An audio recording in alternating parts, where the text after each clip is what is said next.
ನಮ್ಮ ರಾಮಣ್ಣವ್ರು ಹೇಳಿದ್ರು industrial area ಇಲ್ಲಿ ಆಗ್ಲೇ ಆಗಿದೆ 100 ಎಕರೆ.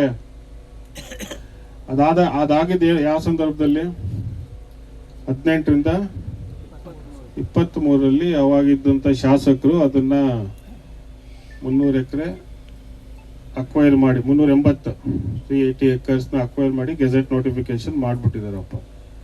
ನಾನೇನು ಯಾರ ಮೇಲೆ ಆಪಾದನೆ ಮಾಡಕ್ ಹೋಗೋದಿಲ್ಲ. ಆ 380 ಎಕರೆನೂ ರಿಯಲ್ ಎಸ್ಟೇಟ್. ಏನ್ ಹೇಳಿ, 380 ಎಕರೆನೂ ರಿಯಲ್ ಎಸ್ಟೇಟ್ ಅಲ್ಲೇ ಮಾಡಿರೋದು, ಬೇರೆ ಏನಿಲ್ಲ. ರೈತರ ಹತ್ರ ಅಗ್ರಿಮೆಂಟ್ಗಳು ಹಾಕ್ಸ್ಕೊಂಡಿರೋದು, ಸರ್ಕಾರ ಕೊಡೋದೇ ಎಷ್ಟೋ ಕಾಂಪನ್ಸೇಷನ್. ರೈತರುಗಳಿಗೆ ಎಷ್ಟು ಕೊಟ್ಟಿದ್ದಾರೆ ಕೇಳಿ.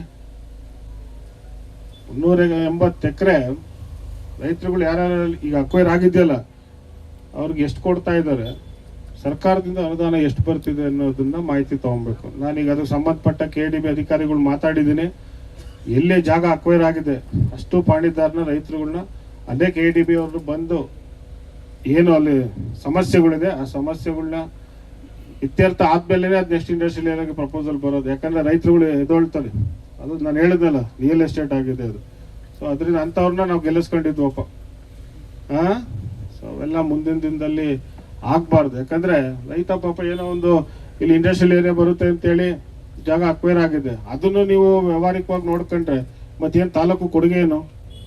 ನಾನು ತಾಲೂಕಿಂದ ಏನು ತಗೊಂಡೋಗಿಲ್ಲ ಅಂತ ಅಷ್ಟೇ ಹೇಳಿದ್ದು, ಏನು ತಗೊಂಡೋಗಿಲ್ಲ, ಎಲ್ಲ ಇಲ್ಲೇ ಬಿಟ್ಟವ್ರು.